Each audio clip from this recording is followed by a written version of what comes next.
guys, it's me again with the fourth video in Rules and Tactics. Today I'm going to try and do a quick breakdown of short corners. I know I've mentioned them in a few other videos, but I wanted to give you a bit more of a breakdown because they obviously come up in matches and often we don't get a chance to do them in training, so maybe a video like this will be quite useful. So a short corner is sometimes called a penalty corner. You might have heard that before. It's given against a defending team. It's a good thing for an attacking team to get a short corner.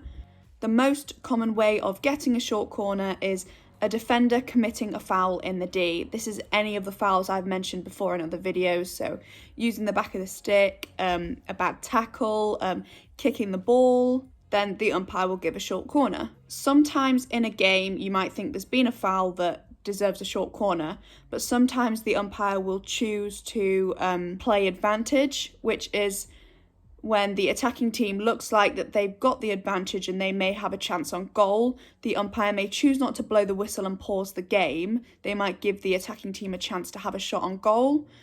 So that's why the whistle may not be blown.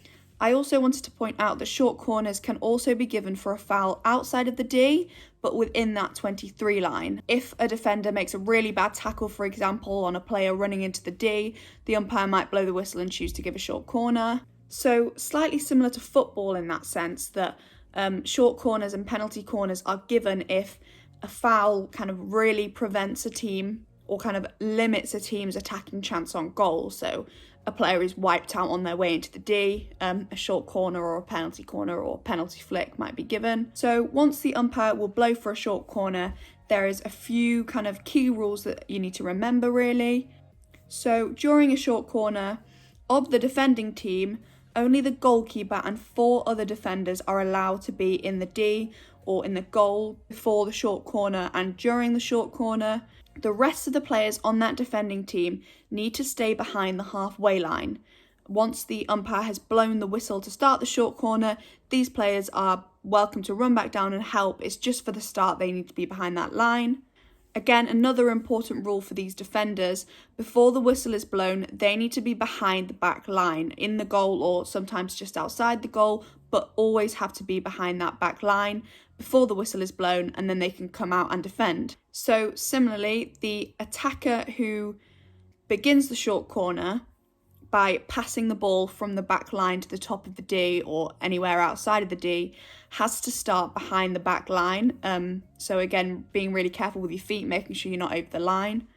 They will then start the short corner by passing that ball out, and then they are free to go over the line as well. Another important rule to remember is that once this ball is passed from the back line to outside of the D, the ball must come outside of the D before the short corner can be played. Before attacking players can take a hit, the ball must travel outside of the D.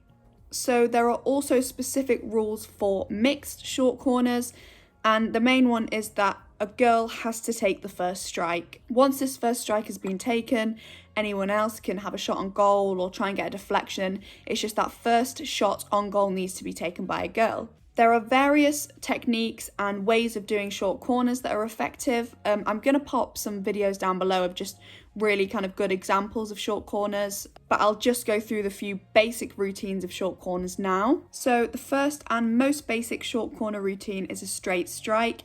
This is when the ball is passed by the starting player from the back line to the top of the D or sometimes to the left, and this player will take the ball outside the D, drive into the D and take a shot. The next kind of most popular routine is a slip pass. So one of the players outside of the D receives the ball and will pass like a little slip pass to the left or the right, and then they will take a shot on goal.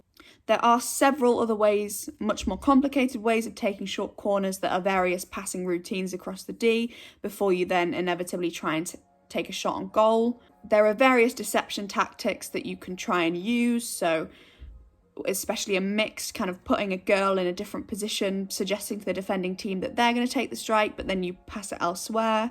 Having players who stop, like stoppers, in certain places, again, to try and deceive the defending team. I also wanted to point out the importance of deflections during short corners. I've talked about these a little bit in another video. Just a deflection is essentially trying to get your your stick on the edge of someone else's hit, and it kind of redirects the ball and distracts the keeper, often leads to quite a few goals. When any of these short corner routines are taking place, there will be 2 players on the attacking team who will be in charge of kind of the deflections. So either of them both of them will run to a post and try and get the deflections off the strike. Often the player who starts the short corner with the ball on the back line, passing it out, will become one of these players. They have a pretty short, easy run to one of the posts, so they will often do that side and try and get a deflection from that post, and then someone else will run in from the other side. I know this was a really quick overview. I hope it's useful for you.